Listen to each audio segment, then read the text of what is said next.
Hi, Phil Aston here from Now Spinning Magazine with another unboxing video, and this time it's the Quo.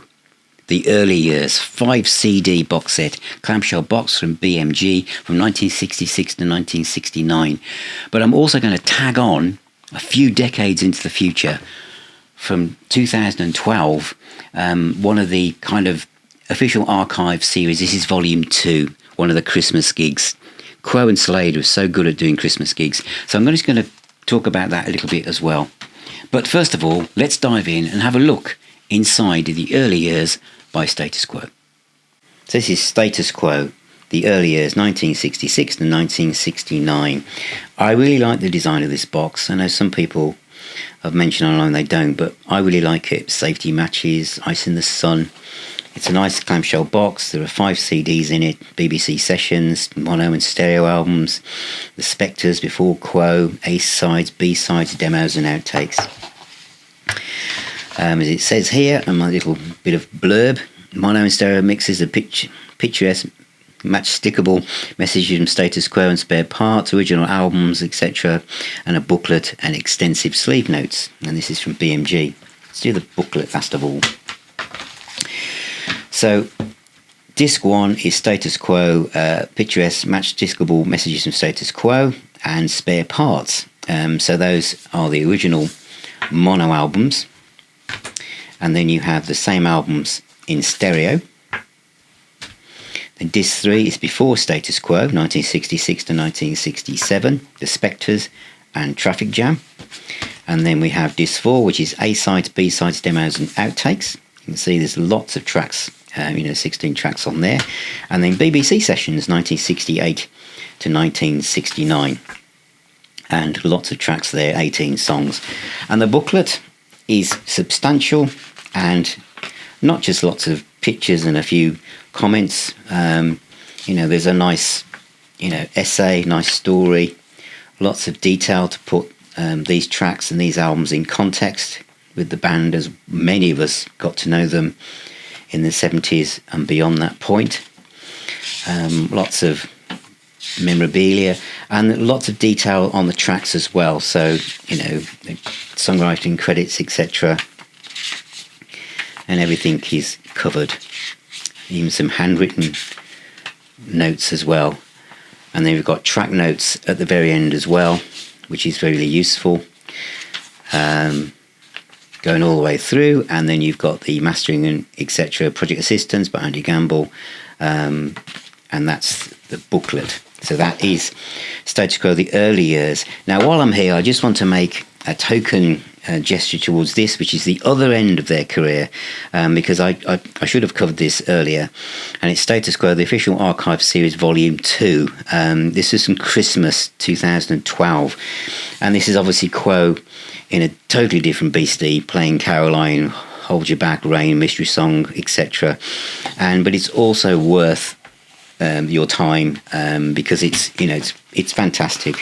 It shows the power of Quo, and there's kind of like a ye olde, like tea-stained official archive series, bit of blurb about that.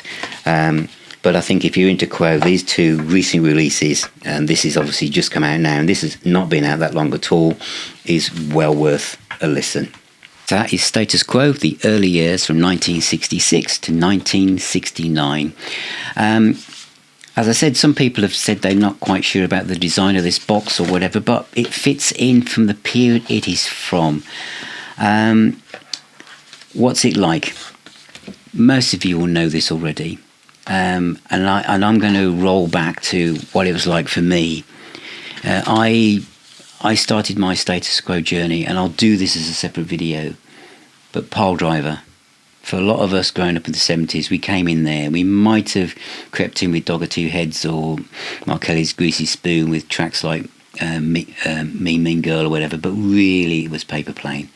And then obviously it was Hello, and then Quo, and On the Level, and Blue for You, and the live album. These kind of pictures of Matchstick Men and spare parts, etc., these first early tracks, albums even, they weren't really on our orbits. I think there was someone at school who'd gone and got spare parts, and in a way, spare parts is probably even more removed from status quo than the first album. You get mono versions, you get stereo versions, which is good to have. I mean, it's good to have. I'm not going to say one is dramatically different than the other, and there's some wonderful stuff on here as well.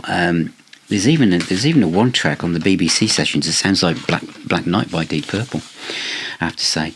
But the BBC sessions are really good. It's great to hear the DJ talking as well, the rare B-sides and A-sides and stuff.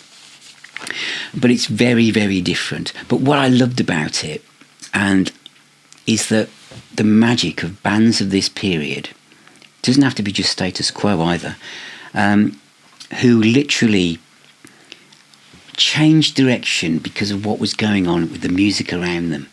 Now bands come together, they are who they are, and that's their template, and that's what they do.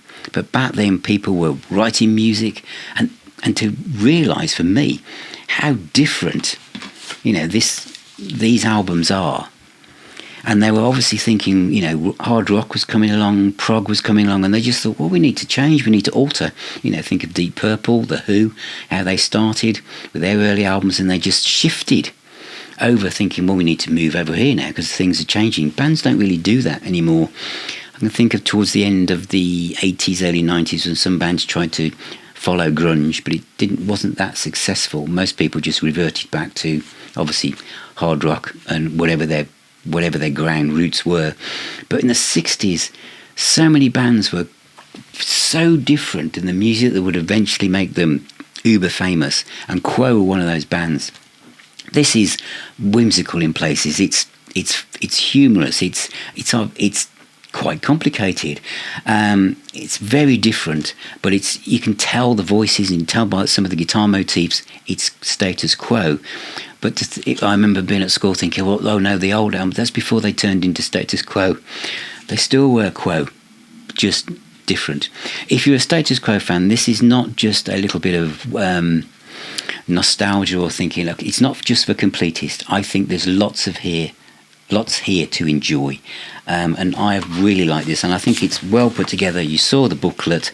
There's lots of blurb, lots of research has gone into it, lots of technical data and stuff, some nice pictures as well. I think it's great. So if you're a status quo fan, add it to your collection. It would be great if there was something like this for the next stage in their career, because I think that's a gap. So I hope BMG have got the rights to be able to do that. And the live album from 2012, I don't have the first one, Volume 1. I only have Volume 2. But there's some great stuff on this, and this is 2012 Christmas gig, and it's absolutely marvellous. December the 19th, in fact, the Quo's Festive Tour. Because you've got Caroline, Paper Plane, Rain, Mystery Song, Rock and Roll You, Proposing Melody, Roll Over Lay Down, Down, Down, and whatever you want.